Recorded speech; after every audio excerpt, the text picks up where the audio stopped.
keluarga VA mengajukan penangguhan penahan ke Polres Metro Jakarta Selatan hari Jumat ya, masuk kemudian masih di meja pimpinan tentunya.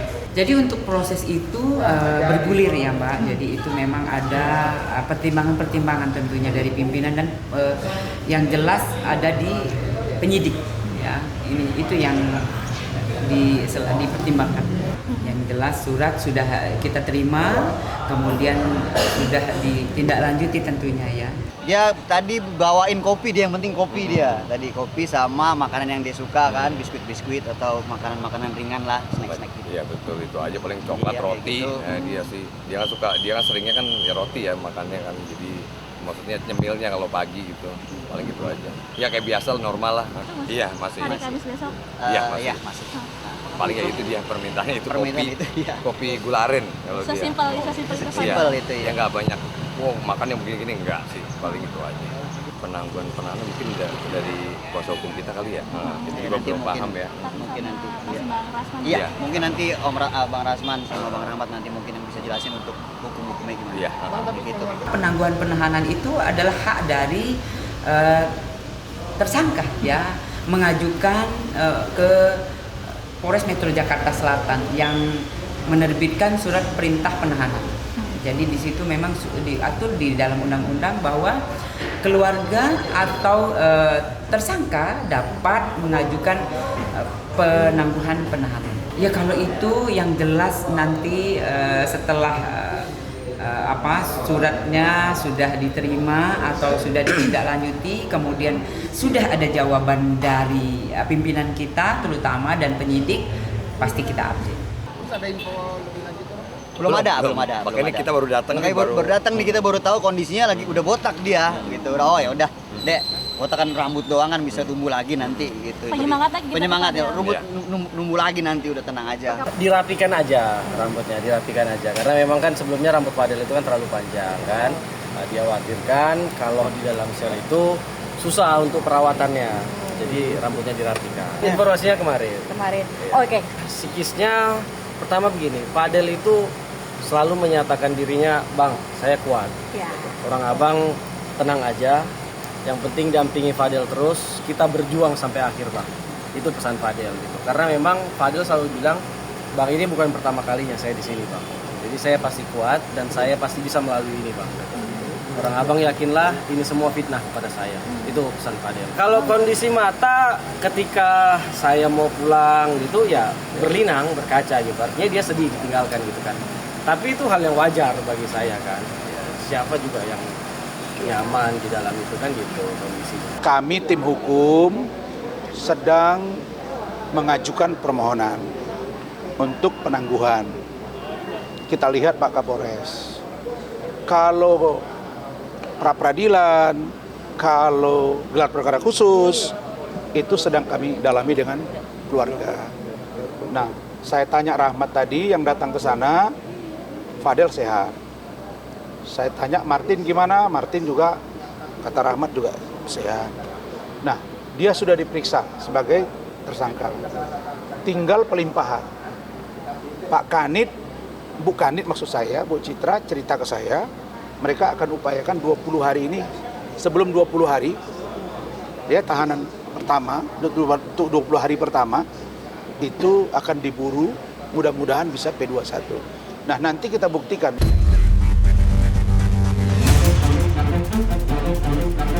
Hari ini saya ingin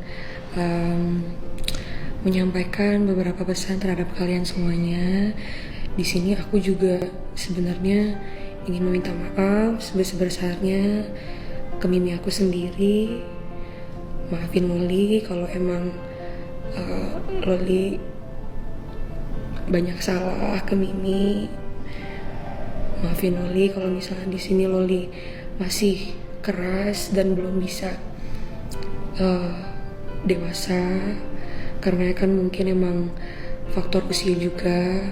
Tapi di sini Loli ingin belajar setelah permasalahan yang ada sekarang. Loli sekarang jadi sadar betapa sayangnya Mimi terhadap Loli. Loli di sini ingin berterima kasih sebanyak-banyaknya ke Mimi karena emang hanya Mimi yang bisa ngebantu Loli. Loli minta maaf. Apa yang terjadi sebagaimana Anda yang lihat di media sosial, memang Laura dan ibunya alhamdulillah dalam keadaan baik-baik saja. Mereka kemarin sudah bertemu, mereka berpelukan, dan yang seterusnya saya nggak perlu sampaikan. Yang jelas itulah yang saya katakan berkali-kali, bahwa ini adalah hubungan anak dan ibu. Tidak mungkin akan putus karena mereka mempunyai hubungan darah yang tidak mungkin bisa diputuskan oleh apapun yang terjadi terhadap anak tersebut. Jadi itulah yang kita dapatkan dari peristiwa ini, di mana sekali lagi saya katakan bahwa apa yang dilakukan oleh Nikita Mirzani itu dalam rangka mencari, dalam rangka memberikan perlindungan, dalam rangka mencarikan keadilan terhadap anaknya yang mendapatkan sebuah kejadian yang menurut aturan hukum, peristiwa itu adalah peristiwa yang diduga adalah peristiwa pidana. Jadi Nikita bagaimana caranya memberikan perlindungan, dia harus segera meminta perlindungan kepada negara supaya negara turun tangan melalui aparat penegak hukum. Ini adalah akhir dari cerita 7 bulan. Kalau mau dibilang sedih, saya sedih sekali gitu. Karena 7 bulan ini menguras tenaga. Saya dibully, saya ini itu gitu. Tapi biar bagaimanapun Laura adalah darah daging saya. Dia lahir dari rahim saya.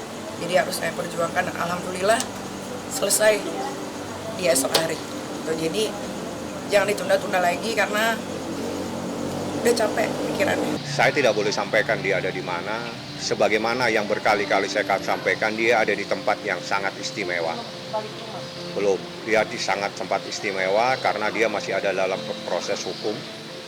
Kita juga harus menjaga dan melindungi dia supaya tidak ada hal-hal yang buruk terjadi. Makanya saya taruh di tempat yang istimewa, yang seperti yang saya sampaikan berkali-kali.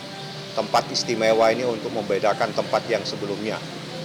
Jadi suasananya santai, suasananya ceria, ya itu nanti, itu gampang lah, itu tinggal waktu, tinggal bagaimana nanti situasinya, itu biar nanti kita yang bisa menjawab. Sebetulnya nggak ada masalah, cuma memang di saat berdasarkan Undang-Undang Perlindungan Anak, di saat seorang anak ada dalam proses hukum, terkait dengan proses hukum dia harus cepat-cepat diberikan perlindungan. Jadi bukan karena Nikita yang saya beritahu bahwa ada Undang-Undang Perlindungan Anak di mana seorang korban anak harus segera mendapatkan perlindungan. Nah ini yang kita berikan adalah memberikan perlindungan kepada Laura di satu tempat yang saya katakan tempat yang istimewa.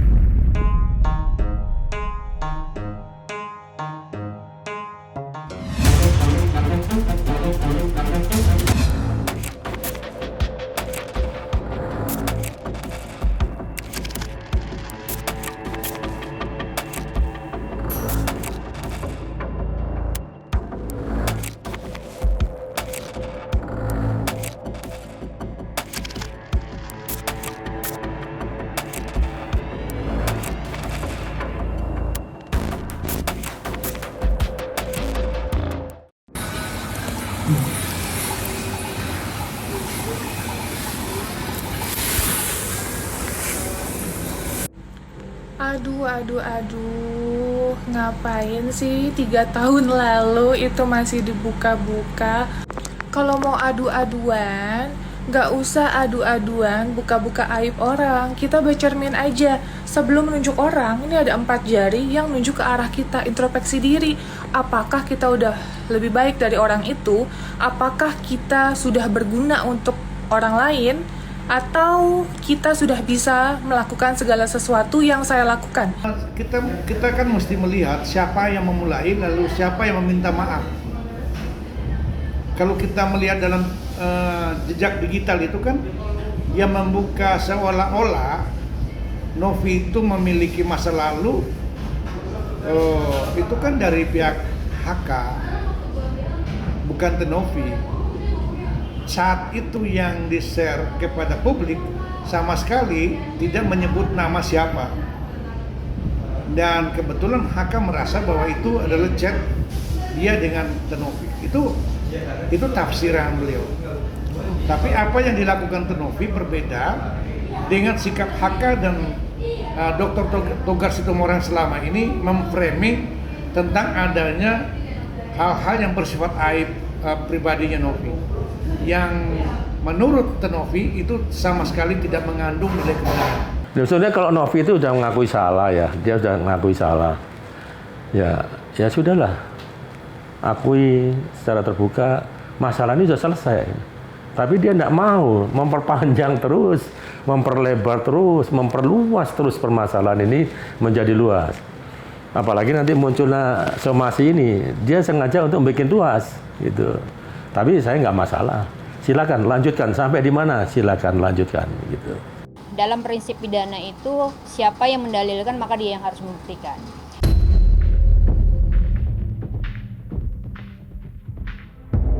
Konflik yang terjadi antara Novi dan Heri Kunchoro bukanlah konflik tunggal. Dari kasus itu pula, Novi terlibat konflik dengan DJ Marta yang tidak lain anak buah HK. Dari penuturan DJ Marta, Novi meminta DJ Marta membantah pernyataan Heri Kunchoro mengenai video Novi di klub malam. DJ Marta yang merasa telah berbohong karena menuruti permintaan Novi, akhirnya memutuskan meminta maaf pada HK yang berdampak pada pekerjaannya. Dari situlah Novi mulai menyerang DJ Marta, tidak hanya melayangkan somasi, tetapi juga melaporkannya ke polisi.